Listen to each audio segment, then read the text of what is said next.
নমস্কার বন্ধুরা, আপনাদের আরও একবার স্বাগত জানাই পাবলিক ভিউ কলকাতাতে। বন্ধুরা, আজকের এই ভিডিওতে আইপিএল ইন্ডিয়ান ক্রিকেট নিয়ে কিছু গুরুত্বপূর্ণ আপডেট দেবো। যেমন কলকাতা নাইট রাইডার্স দলের ক্যাপ্টেন কাকে বানাচ্ছে সেটার আপডেট দেবো, এলএসজির আপডেট দেবো, কেকেআর দল কবে থেকে প্র্যাকটিস শুরু করবে আইপিএল এর জন্য, নোকিয়ার বদলে কেকেআর কোন প্লেয়ারকে সই করতে পারে, তাছাড়া অনেক কিছু গুরুত্বপূর্ণ আপডেট দেবো। তাই অনুরোধ করা হচ্ছে ভিডিওটা শেষ পর্যন্ত দেখবেন এবং যারা চান নতুন আছেন সকলকে অনুরোধ করে রাখবো, যেহেতু এখানে আপনারা খেলা সমস্ত রকম আপডেটস পেয়ে যাবেন, তারা অবশ্যই পাবলিক ভিউ কলকাতা চ্যানেলটিকে সাবস্ক্রাইব করে বেল আইকন প্রেস করে অল করে রাখবেন।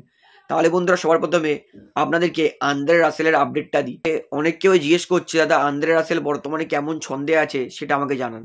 তো এই মুহূর্তে আবুধাবি টি-20 লিগ খেলছে আন্দ্রে রাসেল এডিকেআর এর জন্য, আবুধাবি নাইট রাইডার্সের জন্য।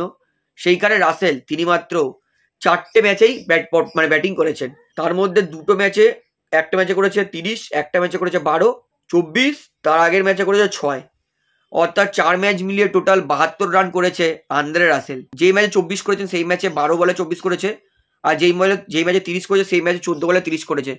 অর্থাৎ রাসেল এই মুহূর্তে ভালো ছন্দে আছে না বাজে ছন্দে আছে সেটা এবার আপনারাই বিচার করুন।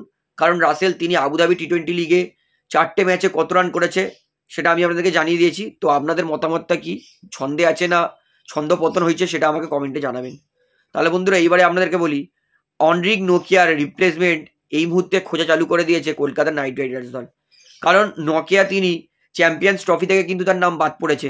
এইবার আইপিএল এর আগে তিনি সুস্থ হবে কিনা সেটা সবথেকে বড় প্রশ্ন।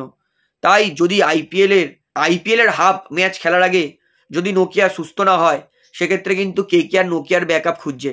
এবং এই ব্যাকআপে কিন্তু যার নাম সব থেকে বেশি আসছে সেটা হচ্ছে স্কট বোল্যান্ড। অস্ট্রেলিয়ার হয়ে বর্ডার গাভাস্কার ট্রফিতে স্কট বোল্যান্ড তিনি দুর্দান্ত পারফরমেন্স করেছিলেন। তাই নোকিয়ার রিপ্লেসমেন্ট হিসেবে অস্ট্রেলিয়ার এই এক্সপিরিয়েন্স বোলারকে কিন্তু নেওয়ার কথাবার্তা ভাবছে কলকাতা নাইট রাইডার্স দল।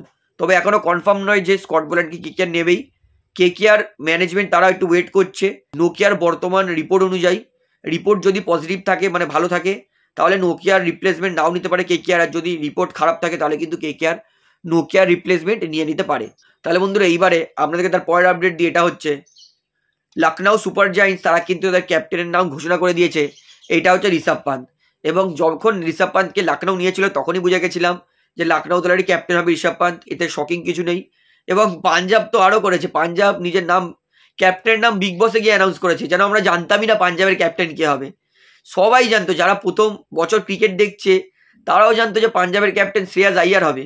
তো যাই হোক, পাঞ্জাব তারাও কিন্তু শ্রেয়াস আইয়ারকে ক্যাপ্টেন বানিয়েছে, যেটা জানার কথাই ছিল।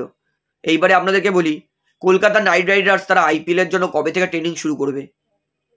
আইপিএল এর প্রথম ম্যাচ কেকেআর খেলবে 21শে মার্চ থেকে, এবং যতদূর জানা গেছে 20 ফেব্রুয়ারি কেকেআর দলের যেই বিদেশি প্লেয়ারগুলো চ্যাম্পিয়ন্স ট্রফি খেলছে না তাদেরকে কিন্তু চলে আসার অনুমতি দিয়েছে। তো কেকেআর তারা কিন্তু 21শে ফেব্রুয়ারি বা 20 ফেব্রুয়ারি থেকে নিজেদের আইপিএল এর প্র্যাকটিস চালু করে দেবে। তাহলে বন্ধুরা, এইবারে বলি কেকেআর দলের ক্যাপ্টেন কে হবে। বড়সড় আপডেট দিলেন কেকেআর সিও ভেঙ্কি মাহেশ্বর।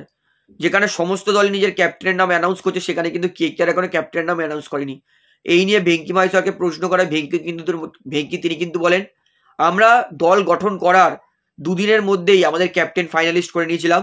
সঠিক সময়ে আমরা কিন্তু জানিয়ে দেবো যে কেকেআর দলের ক্যাপ্টেন কে হবে। তো আমি বলে রাখতে পারি, দুটো নাম সবার প্রথমে আসছে, একটা হচ্ছে ভেঙ্কটেশ আইয়ার আর একটা হচ্ছে আজাগিয়া রাহানে। এই দুই প্লেয়ারের মধ্যেই কিন্তু একটা প্লেয়ারকে ক্যাপ্টেন বানাতে চলেছে কলকাতা নাইট রাইডার্স, যতটা জানা গেছে। তো আপনি কেকেআর দলের ক্যাপ্টেন হিসেবে কাকে দেখতে চান সেটা আমাকে কমেন্টে জানাবেন। তো এবারে লাস্ট আপডেট দিই, এটা হচ্ছে মোহাম্মদ শামি তিনি কিন্তু আরও একবার চ্যাম্পিয়ন্স ট্রফিতে সুযোগ পেয়েছেন। এবং খুবই ভালো লাগছে যে শামি তিনি ভারতীয় দলের জন্য আরও একবার ক্রিকেট খেলবেন। এবং আশা করব এইবারে শামি ভারতকে চ্যাম্পিয়ন্স ট্রফি চ্যাম্পিয়ন বানাবে। তাহলে বন্ধুরা, ভিডিওটাতে এতটাই বলার ছিল। আশা করি ভিডিওটি আমার ভালো লাগলো। তো ভিডিওটি শেষ করছি। ভিডিওটি ভালো লাগলে অবশ্যই লাইক করুন, কমেন্ট করুন, শেয়ার করুন এবং চ্যানেল নতুন সকলকে অনুরোধ করবো তারা অবশ্যই পাবলিক ভিউ কলকাতা এই চ্যানেলটিকে সাবস্ক্রাইব করে বেল আইকন প্রেস করে অল করে রাখবেন। ধন্যবাদ।